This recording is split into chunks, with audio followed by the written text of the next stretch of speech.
The Gloriana set by ThebeMoon, read by LMX Mabella. Chapter 5. Fighting evil is fun. Lunch was a riotous affair at the Gryffindor table as Ron regaled the group with the story of the potions disaster. To hear Ron tell it, he'd purposely sabotaged his and Lavinia's potion to humiliate Malfoy, a result well worth the extra words. The words "orange ferret" figured prominently in the tale. Nobody would listen to Hermione's word to the contrary, and she had ample time to bitterly regret not letting the damn potion blow up and kill them all. Lavinia spent lunch looking around the Great Hall for Malfoy, who never appeared. Hermione sighed and sipped her wretched pumpkin juice. She almost felt sorry for the man, and she didn't think that was possible. It had only been 2 days, and she'd already attacked a Malfoy where it really hurt. His heritage and his hair. Flushed with victory, Ron began lingering beside her between classes, his hand on her back and shoulders. Another dilemma.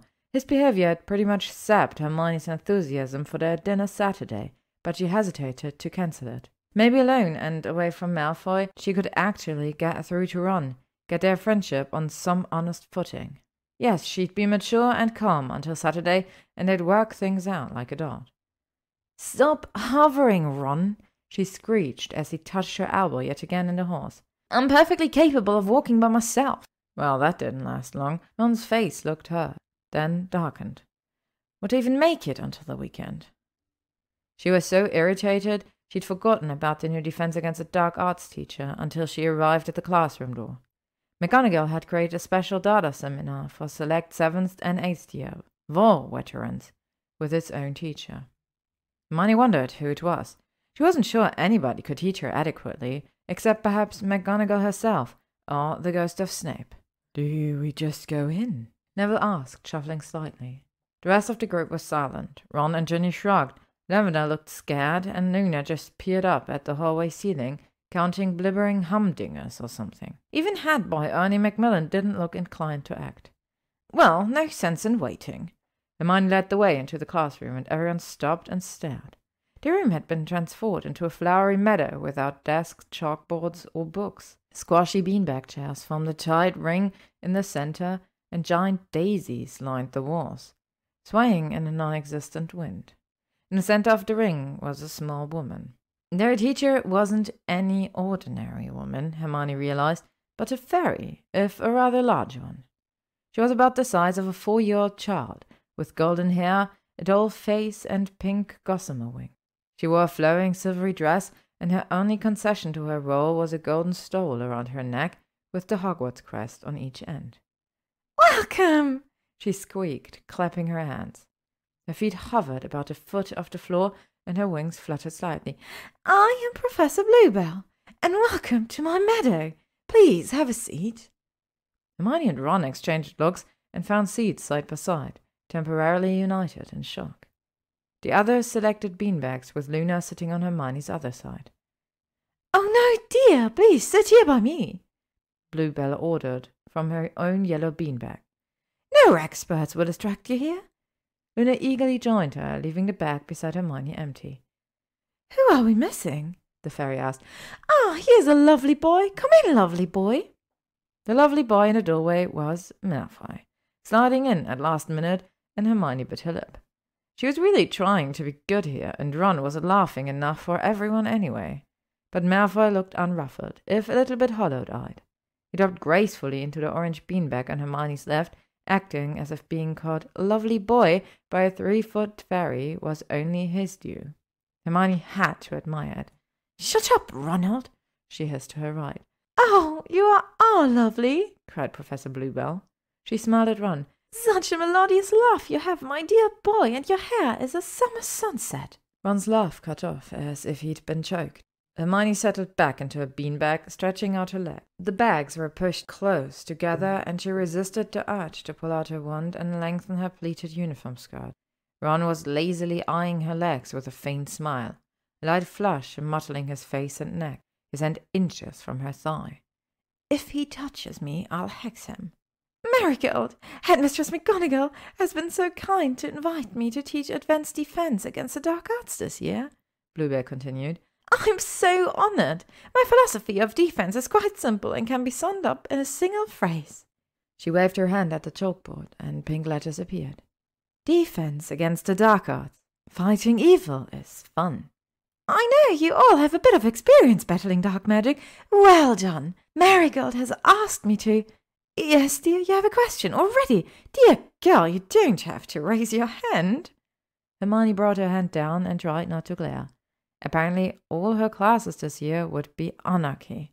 Yes, Professor. Bluebell, please. Yes, Bluebell. Who is Marigold again? Why, Headmistress McGonagall, of course. But the Headmistress's first name is Minerva, Ernie said. Ah, yes, Bluebell nodded. But your lovely Headmistress is a friend of the fairies, dear boy. Friend of the fairies, Hermione repeated. Oh, yes, Luna said dreamily. I could see it in first year. She has the ring of posies over her head.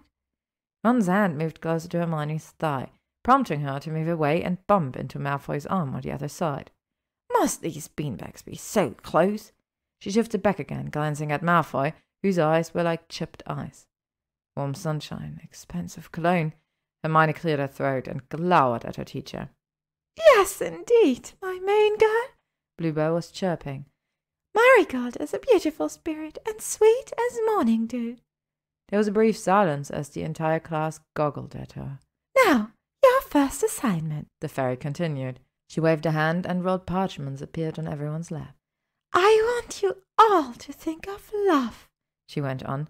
The love of family, of friends, of places and things, and yes, romantic love. Lavender, seated opposite Hermione, looked down and blushed. In that spirit, I would like you all to write of love. You each have a name on your scroll. Write down 3 things you love about that person, and he or she, in turn, will write something they love about you.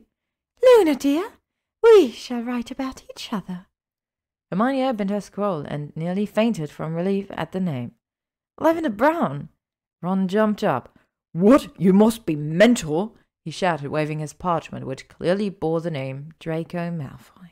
Hermione choked, giggles escaping from her throat. Ron looked ready to leap over the nearest daisy and out the window. She stole another glance at Malfoy, whose face was expressionless. Now, dear, Bluebell said, coaxing Ron back into his beanbag. Every person has lovable qualities. Would you like me to help you? Tell me, what of Mr. Malfoy's smile? I'm sure he has a very nice smile, although I have not seen it yet. Have you two ever had a quiet talk about... Hermione literally couldn't breathe now. She doubted they'd learn anything but rubbish in Dada this year, but it just might become her favorite class. The rest of the class was crying with suppressed laughter, and Never was sliding off his beanbag. His long legs tangled on the floor. Hermione's eyes were irresistibly drawn to Malfoy once more, and he seemed to be trying not to smile. I'm fine, Ron said, horror-struck. He sank back into his beanbag, red-faced. Hermione, he whispered, help me. His eyes, Hermione said loudly, like a stormy sea. Not funny, he snapped and turned away from her. Hermione finished her scroll quickly and closed it with a tap of her wand. Malfoy, surprisingly, finished his nearly as quickly and lay back on his beanbag like a Roman emperor, looking smug. Time's up, Bluebell said. Let's all read our scrolls aloud. Such fun. I'll begin. The fairy waxed poetic about Luna's loveliness, sensitivity, and free spirit, and Luna responded in kind. Ernie and Ginny exchanged polite compliments, and Lavender merrily listed 3 subjects that Hermione excelled in. I love that Lavender's brave, Hermione read. If one did something, it was always worth doing right. I love that Lavender always believes the best in people. I love that Lavender doesn't cling to old resentments. Unlike some people I know, she thought, looking at Ron significantly. Bluebell looked pleased. And Mr. Weasley? Ron shook his head, arms crossed. Nope, nothing. Surely there's something in that lovely bow. Nope, not a thing. Bluebell looked very sad. Very well, Mr. Malfoy. Malfoy opened his scroll with a flourish. I love how Weasley finds even the shockingly low standards expected of him impossible to attain. I love how Weasley thinks with every part of his body except his brain. I love how Weasley becomes enraged when he doesn't understand something, which means he is enraged nearly all the time. He looked around the room calmly. Is that enough? I can always write more. Ron leaped to his feet. You bossa, you fucking Death Eater! Immediately a vine of flowers wound around his body, binding him fast and sending him falling back onto his beanbag. Obviously, this relationship is something we'll all need to work at, Bluebell said serenely. It's the Nuggles, Luna said. They've been swarming all week. Undoubtedly, dear. Well, we'll let Mr. Weasley relax for the remainder of class, and then he and Mr. Malfoy can try again to complete the assignment due at our next class. Ron's face, barely visible above the flower vines wrapped around his mouth, was pale. Malfoy looked unperturbed. Hermione raised her hand halfway, then brought it down again. Bluebell, she said coolly, I fail to see how such exercises constitute a valid defense against the dark arts. No, Bluebell asked. I expected more from one of Harry Potter's best friends. What saved the boy who lived when he was a baby, as well as numerous times since? A mother's love, his friend's love, love soaked into his bones. And what of Mr. Malfoy? His mother's love saved Harry Potter as well, did it not? Mr. Malfoy would not be with us today if it weren't for his parents' love. She waved her hand at the board again, and more words appeared, this time in bright yellow. Love each other, or perish. Love is the only defense against the dark arts, the fairy said softly. I would think this class would know that better than anyone. A short silence. Tears were running down Ginny's cheeks. Draco was looking down at his feet, his cheeks faintly pink. Even Hermione felt a little ashamed. It was true, of course. Unassailable logic. From a fairy. Who knew? And that's it for today, Bluebell said in a chipper tone. She rose out of her beanbag. I expect an essay next class, 14 inches, discussing the power of love in life-threatening situations. Have a loving day. Malfoy stood and walked swiftly out of the door.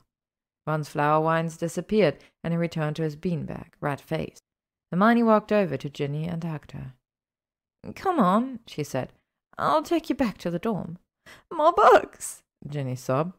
I have your books, Neville said from behind them.